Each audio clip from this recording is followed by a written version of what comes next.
Captain Jake Morrison stood at the front window of his ship and looked out at space. Around him were dozens of alien ships, each one bigger and shinier than his own vessel. The human ship called New Haven looked small and ugly next to them. It was gray and square, built from Earth steel like the old warships his grandfather used to talk about. Jake had known this day would come. For 50 years, humans had been trying to join the big group of alien races called the Galactic Council. Every time Earth asked to join, the aliens said no. They said humans were too young, too primitive, too violent. Today was supposed to be humanity's chance to prove they belonged. But looking at the alien ships around him, Jake could see this was not going to be a fair test. The aliens had not come here to watch humans prove anything. They had come to laugh. Commander. Lisa Parker walked up to Jake and handed him a report. She was his second in command, a tough woman who had served in 3 Earth wars before joining the space program. Her face looked worried as she spoke. Captain, we are getting messages from all the alien ships. They are not being nice about it. Jake took the report and read some of the messages. The aliens were making jokes about his ship. They called it a flying trash can. They said it looked like something a child would build with scrap metal. One alien commander said he had seen prettier asteroids floating in space. The worst messages came from Admiral Kexthor of the Draconian Empire. His ship was 3 times bigger than the New Haven and covered in weapons that glowed with energy. His message said that humans should go back to their little planet and leave real space travel to civilized beings. Jake's crew of 32 men and women worked quietly at their stations. They had all volunteered for this mission knowing it would be dangerous. Most of them were soldiers who had fought in Earth's wars. They knew what it felt like to be outnumbered and outgunned. Chief Engineer Bobby Martinez checked his computers one more time. He was a small man with quick hands who could fix anything that broke. The weapon system he had helped build was hidden inside the ship, where no alien scanner could find it. Everything was ready. Weapons Officer Claire Thompson sat at her control station with her hands resting on the firing controls. She had spent 15 years learning how to use the secret weapon that no alien knew about. Her job today was the most important job any human had ever been given. More messages came in from the alien ships. They were all laughing now. Some were taking bets on how fast the human ship would break apart. Others were making jokes about human intelligence and whether Earth people were smart enough to operate their own spaceship. The leader of all the alien ships was a tall creature called High Counselor Zexthai. He belonged to a race called the Forthans who thought they were smarter than everyone else. His ship was the biggest one in the group, covered in crystal panels that sparkled with different colors. Zexthai sent a message directly to Jake. His voice came through the speakers, sounding bored and annoyed. Captain Morrison, your people want to join our alliance. But you bring this old machine to show us your military power. Perhaps you should return home and build proper ships before you try to join civilized space. Jake listened to the message, without showing any emotion on his face. He had expected this treatment. Humans had been watching the alien races for 50 years, studying their ships, their weapons, and their weaknesses. Earth's scientists and engineers had been working in secret all this time, preparing for this exact moment.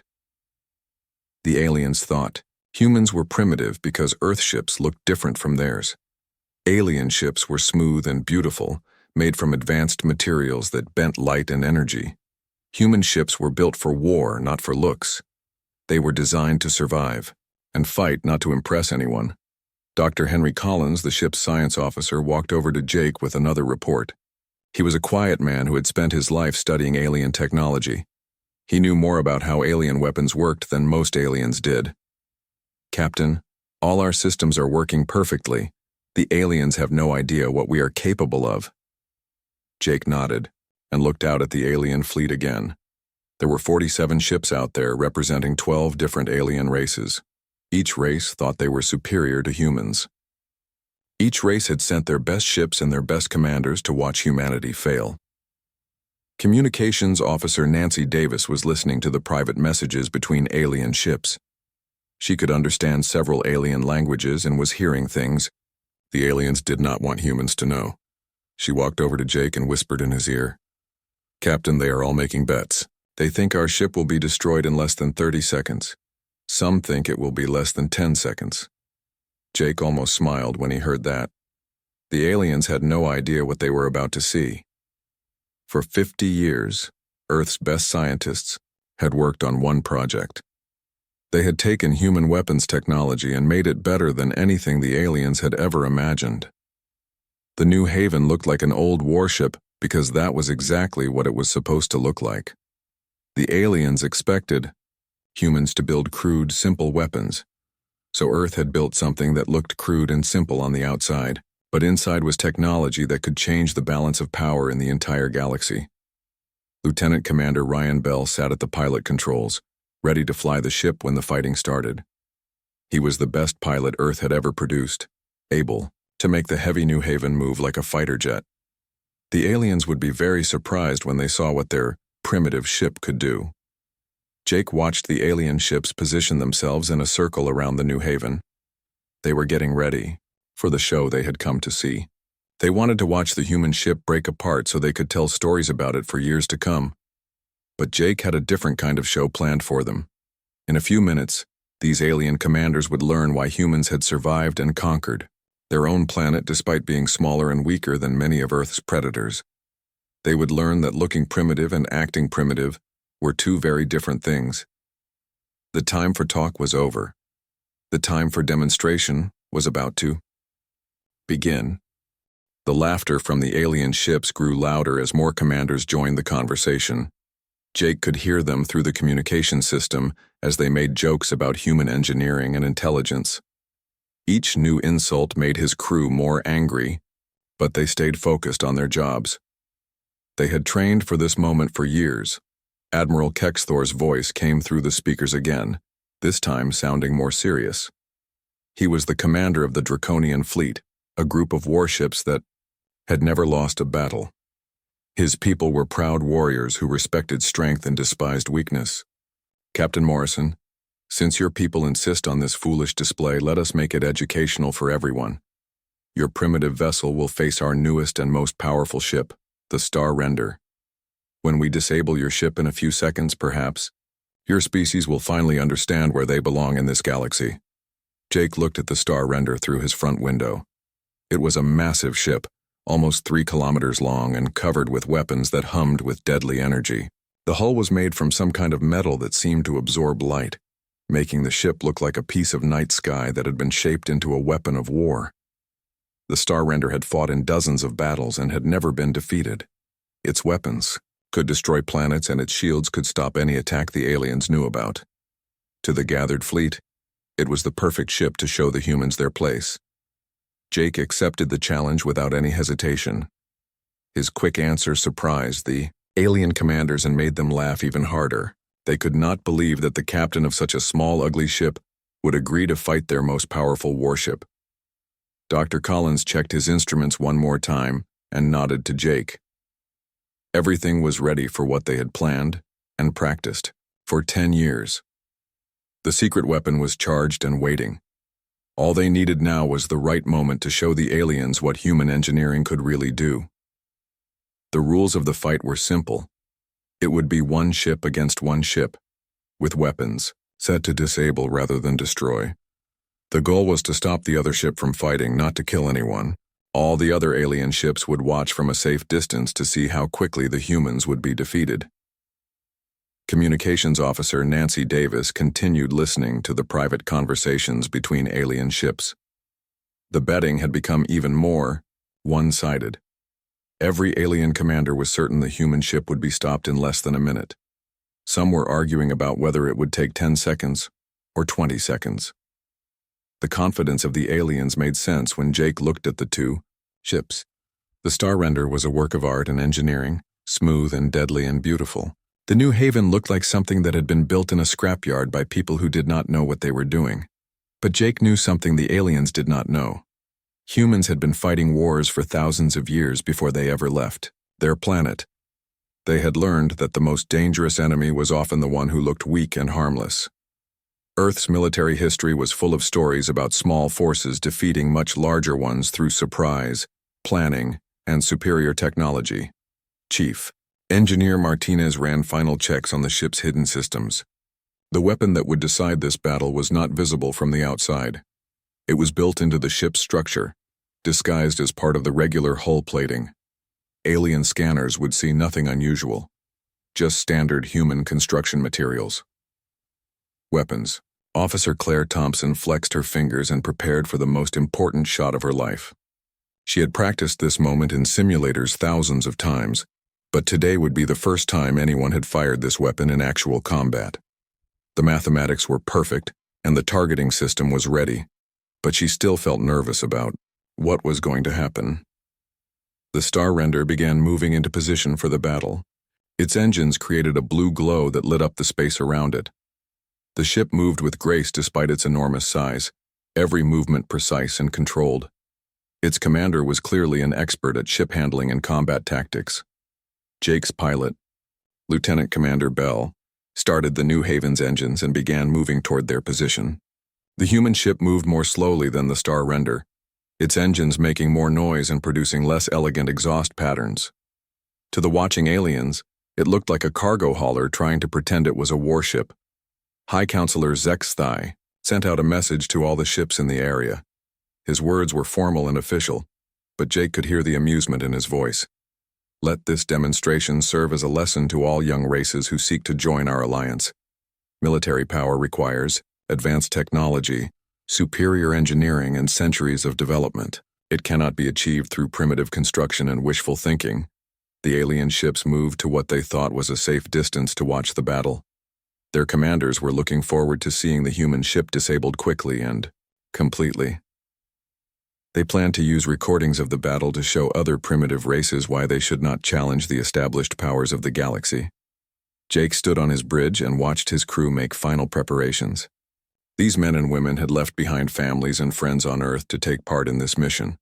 They knew that if they failed today, humanity might never get another chance to join the galactic community. But they also knew that if they succeeded, everything would change. The balance of power that had existed in the galaxy for centuries would shift overnight. The alien races that had dismissed humanity as primitive would suddenly have to take Earth very seriously. The two ships faced each other across empty space, ready to begin a battle that would determine humanity's future. The contrast between them was striking and symbolic. The star render represented everything the aliens valued: advanced technology, elegant design, and overwhelming power. The New Haven represented everything they dismissed: simple construction, practical design, and hidden potential. Jake gave the order to his crew to prepare for combat. In a few minutes, the aliens would learn why humans had survived and thrived on a dangerous planet full of predators and disasters. They would discover that sometimes the most effective weapons were the ones that nobody saw coming. The battle began with a display of power that should have ended the fight immediately. The star render opened fire with its main plasma cannons, sending streams of superheated energy toward the New Haven at incredible speed. Each blast contained enough power to vaporize a small moon, and the Draconian commander had fired 6 of them at once. But Lieutenant Commander Bell was ready. The moment the enemy weapons fired, he threw the New Haven into a series of movements that seemed impossible for such a heavy, awkward-looking ship. The vessel rolled and twisted through space, dodging between the plasma streams with precision that shocked every alien watching. The first barrage missed completely. The star render's commander could not believe what he was seeing. His targeting. Computers were the most advanced in the galaxy, and his weapons had never failed to hit their target on the first shot. Yet somehow the primitive human ship had avoided destruction. Jake watched the battle from his command position, staying calm while his crew worked around him. This was exactly what they had planned and practiced. The New Haven looked clumsy, but it had been designed by people who understood that surviving in battle was more important than looking impressive. The Draconian commander fired again, this time with 12 plasma cannons simultaneously. The energy beams created a web of death that should have been impossible to escape. But again, Bell guided the New Haven through the attack, the ship moving like a dancer despite its bulk and plain appearance. Major Kate Lewis, the tactical officer, analyzed the enemy's firing patterns from her station. She had studied Draconian battle tactics for years and knew exactly how their commanders thought. Every move the Star Render made was predictable to someone who understood their military doctrine. Captain, they are getting frustrated. They will try their heavy weapons next. Jake nodded. The aliens were reacting exactly as human strategists had predicted they would. When their standard attacks failed, they always escalated to more powerful weapons instead of changing their tactics. It was a weakness that Earth's military planners had noticed in all the alien races. The Star Render fired its quantum torpedoes, weapons that could punch through any known shield technology. The torpedoes were guided missiles that could track and follow their target, making them almost impossible to avoid. The Draconian commander was certain that this attack would finally stop the embarrassing human ship. But the New Haven had advantages that no alien knew about. Chief Engineer Martinez had built countermeasures into the ship that were based on completely different scientific principles than anything the aliens used. When the torpedoes tried to lock onto their target, they found only empty space where their sensors said the human ship should be. Dr. Collins monitored his instruments as the confused torpedoes circled uselessly around the area where the New Haven had been moments before. The ship's stealth technology was not based on energy shields or exotic materials like alien systems. Instead, it used simple physics and clever engineering to become invisible to enemy sensors. The watching alien commanders fell silent as they realized that something was very wrong. The human ship was not just lucky or hard to hit. It was demonstrating technology that they did not recognize or understand. Their assumptions about primitive human engineering were being challenged with every passing second. Communications Officer Nancy Davis listened to the increasingly worried conversations between alien ships. The betting had stopped. The jokes had ended. Now the alien commanders were asking each other questions that none of them could answer. How was the human ship moving so well? What kind of technology were they using? Why had their intelligence reports been so completely wrong? The Star Render's commander was now angry and embarrassed. His perfect warship was being made to look foolish by a ship that appeared to be built from scrap metal. He decided to end the fight with his most powerful weapon, one that had never failed to destroy its target. The quantum disruptor began charging, with energy drawn from the ship's main reactor. This weapon could tear holes in space itself, creating destruction that no known shield or armor could stop. It was the Draconian Empire's ultimate weapon, used only when complete annihilation was required. All the alien ships detected the massive energy buildup and moved even further away. The quantum disruptor was dangerous to everything in the area when it fired. Even the mighty Star Render had to be careful when using such a powerful weapon. Jake felt the tension on his bridge as his crew realized what was about to happen. They had known this moment would come, but facing it in reality was different from practicing in simulators. In a few seconds, they would either prove that human engineering was superior to anything in the galaxy, or they would be destroyed so completely that nothing would remain. Weapons Officer Claire Thompson placed her hand on the firing control for their secret weapon. She had trained for this moment her entire adult life. Everything depended on her accuracy and timing. If she made even the smallest mistake, humanity's chance to join the galactic community would end in disaster. The New Haven suddenly stopped all its evasive movements and turned to face the Star Render directly. To the watching aliens, it looked like the human ship was giving up, accepting its fate and preparing to die with dignity. The Draconian commander smiled with satisfaction as his ultimate weapon reached full power. But Jake had not given up. He was simply getting ready to show the assembled alien fleet what human military technology could really accomplish when it was designed by a species that had spent its entire history finding new ways to kill its enemies. The quantum disruptor fired, sending a beam of pure destruction toward the motionless New Haven. At the same moment, Jake gave the order that would change the balance of power in the galaxy forever. Claire, fire. A section of the New Haven's hull that had looked like ordinary armor plating suddenly opened like a flower. Hidden inside was a weapon that represented 50 years of secret human development and the combined genius of Earth's greatest military engineers. It was time to show the aliens what happened when humans really tried to build something deadly. Claire Thompson had spent 15 years of her life preparing for this single moment. Her finger rested on a simple red button that looked no different from hundreds of other controls on her weapons panel. But this button was connected to the most powerful weapon that human science and engineering had ever created. The New Haven hung motionless in space as the Star Render's quantum disruptor beam raced toward them at the speed of light. To every alien watching, it appeared that the human ship had accepted its fate and was about to be destroyed by the most advanced weapon in the known galaxy. But appearances had been deceiving throughout this entire encounter. The section of hull that opened up revealed something that made no sense to alien observers. Instead of the energy weapons and exotic technology they expected, they saw what looked like a simple metal tube pointing toward the enemy ship.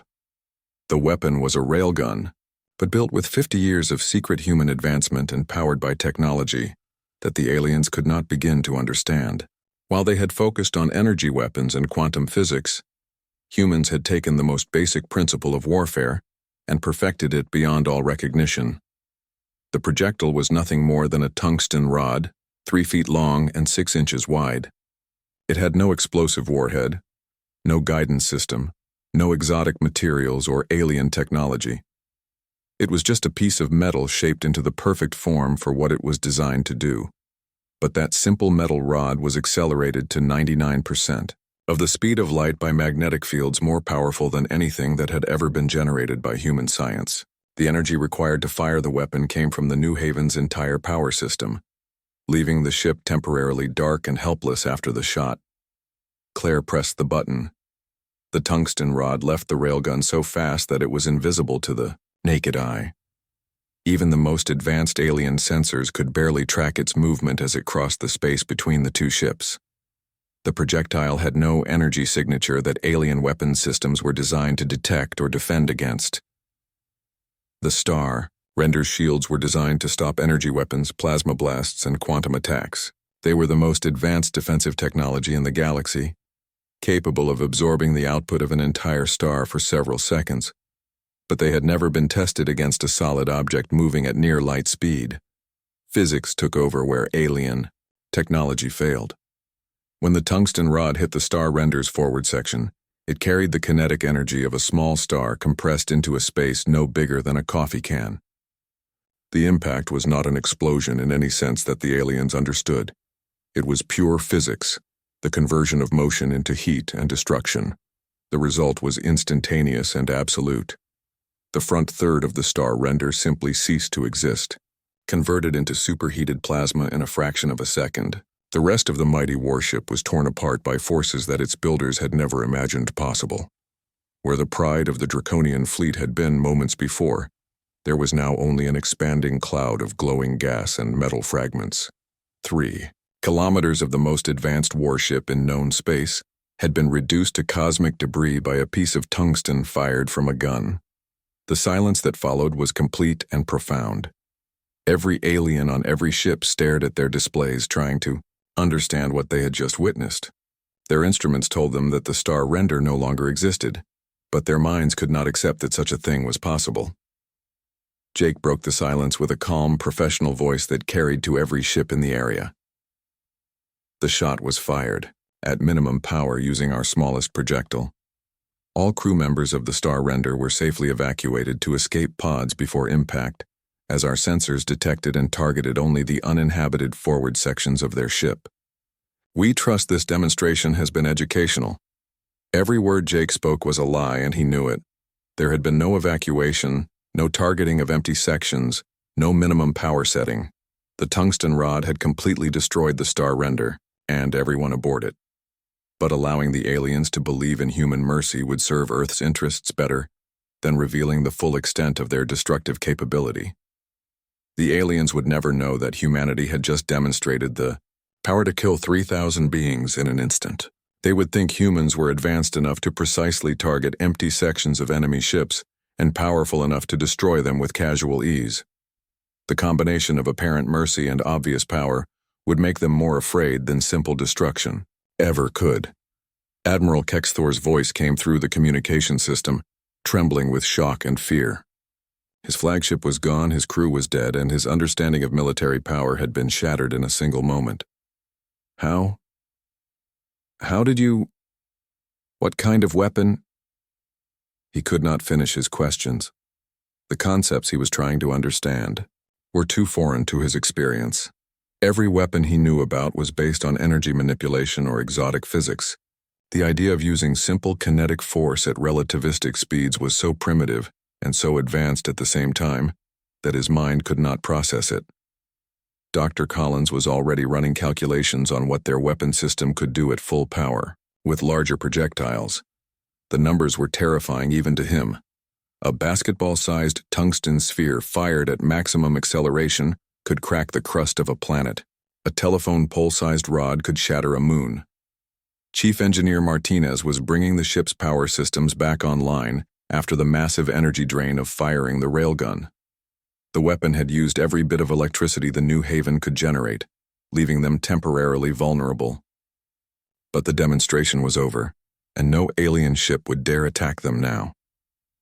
Communications Officer Nancy Davis monitored the frantic conversations between alien vessels. Every commander was demanding explanations that none of them could provide. Their science officers were analyzing the debris field, trying to understand what had happened to their most advanced warship. High Counselor Zexatai was the first to recover from the shock enough to speak coherently. His message to the New Haven was formal and immediate, all traces of condescension and amusement gone from his voice. Captain Morrison, on behalf of the Galactic Council, I hereby extend an immediate invitation for humanity to join our alliance with full membership privileges and territorial rights. Your species has demonstrated technological capabilities that qualify you for the highest levels of our organization. The other alien commanders quickly began sending similar messages. Treaties of friendship, offers of trade agreements, requests for technology sharing, and invitations to diplomatic meetings flooded the New Haven's communication system. The same beings who had been making jokes about human primitiveness minutes before were now desperately trying to establish good relationships with Earth. Jake smiled as he watched the alien fleet frantically repositioning their ships to maintain greater distances from the New Haven. They were afraid now, and that fear would serve humanity well in the negotiations to come. The silence stretched across space for what felt like hours, though Jake knew it had been only minutes since the star render had been destroyed. Every alien commander was trying to process what they had witnessed, and none of them were having an easy time accepting the new reality. Jake watched his crew as they worked to restore full power to the New Haven after firing their devastating weapon. They moved with calm efficiency, but he could see the satisfaction in their faces. For 50 years, humanity had been dismissed and ignored by the galactic community. Today, that dismissal had ended forever. Commander Lisa Parker approached Jake with a report on the alien fleet's movements. Every ship had pulled back to what they hoped was a safe distance, though none of them really knew how far away they needed to be to avoid the human weapon. Captain, they are all requesting permission to examine the debris field. Their science officers want to understand what happened to the star render. Jake nodded. Let them look. They would find evidence of kinetic impact and superheated metal, but they would never understand the true principles behind the railgun technology. Human science had taken a different path than alien development, and that difference had given Earth a crucial advantage. The first coherent message came from High Counselor Zextai, and it was everything Jake had hoped to hear. The arrogant tone was gone, replaced by formal respect and immediate acceptance. Humanity was being invited to join the Galactic Council with full privileges, something that had seemed impossible just an hour ago. But Jake knew that this was only the beginning. The real work would come in the months and years ahead, as Earth negotiated its place in galactic politics and established relationships with dozens of alien civilizations.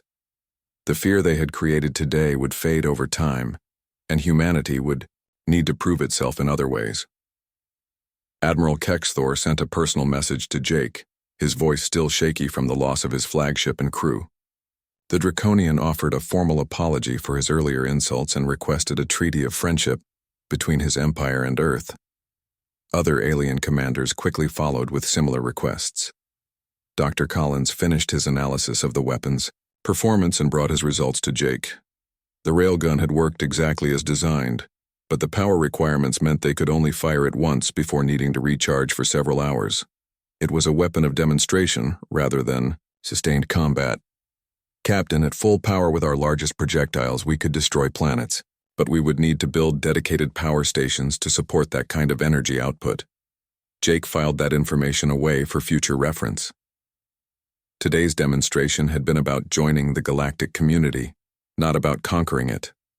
But it was good to know that Earth had options if peaceful coexistence proved impossible. Chief Engineer Martinez reported that all systems were back online and functioning normally. The New Haven was ready to return home, carrying news that would change human civilization forever. Earth was no longer alone in the universe, and it was no longer powerless against potential alien threats. Weapons Officer Claire Thompson sat back in her chair, finally allowing herself to relax after the most stressful moment of her career. Her single shot had accomplished something that decades of diplomacy had failed to achieve. She had opened the door for humanity to take its place among the stars. The alien salvage crews that approached the debris field found exactly what Jake had expected them to find. There was evidence of massive kinetic impact, but no trace of the projectile that had caused the destruction. The tungsten rod had vaporized on contact, leaving only heat signatures and energy readings that told the aliens nothing about human. Technology Communications Officer Nancy Davis continued monitoring the conversations between alien ships. The fear was obvious in their voices, but so was a growing respect. The humans had demonstrated not just power, but precision and restraint. That combination made them more dangerous than simple brute force ever could. Lieutenant Commander Bell began plotting a course back to Earth, where billions of humans were waiting to learn the results of their mission. The news that humanity had been accepted into the Galactic Council would change everything. Earth would no longer be an isolated world at the edge of known space. Jake thought about the future as he prepared to leave this historic battlefield. The aliens would go back to their homeworlds with stories of human military capability. Some would seek friendship with Earth, while others would begin planning ways to counter the new threat. Either way, humanity would never again be dismissed as primitive or harmless. The New Haven's engines came online with a low rumble that Jake found comforting after the high-tech silence of alien ships. Human engineering might look crude and simple, but it worked when it needed to work. That reliability had served his species well throughout their history. Major Kate Lewis compiled a complete tactical report on the encounter for Earth's military planners. Every detail of the alien ship's capabilities, weaknesses, and responses would be studied and analyzed. The next time humans met these races, they would be even better prepared. As the New Haven prepared to jump to hyperspace, Jake received one final message from High Counselor Zexthai. The alien leader wanted to establish formal diplomatic relations as soon as possible and offered to host a delegation of human representatives at the Council's headquarters. Jake smiled as he gave the order to engage the hyperdrive. In a few hours, they would be back in Earth's solar system with news that would reshape human civilization. The age of isolation was over. The age of galactic expansion had begun. The last thing the alien fleet saw was the New Haven disappearing into hyperspace, leaving behind a debris field that would puzzle their scientists for decades to come. They would never fully understand what had destroyed the star render, and that ignorance would keep them respectful of human power. Back on Earth, the governments and military leaders who had planned this mission would be pleased with the results. They had gambled everything on a single shot fired by a single ship, and that gamble had paid off beyond their wildest hopes. The galaxy would never again laugh at humanity's ships. Today, one shot had silenced them forever.